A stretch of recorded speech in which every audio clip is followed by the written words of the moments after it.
wifi? Meron. Nag-iisip lang yan. Ha?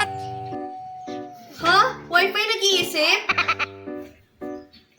Ang tanong pa, nagbayad ka ba ng wifi?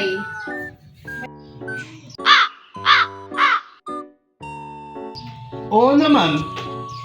Hindi totoo yan. May online assignment ako pa. Hindi totoo yan. Kaya nga pa, nanonood ako eh. Hindi totoo yan.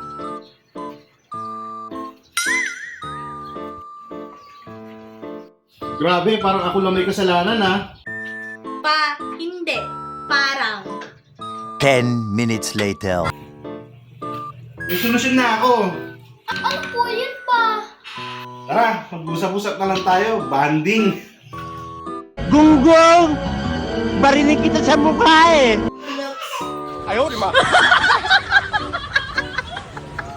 Ay naku pa, mas mura magbayad ng wifi kaysa tiisin ka namin. Pa, Gcash na, bili. Oo pa, kami na bahala magre-remand sa inyo buwan-buwan.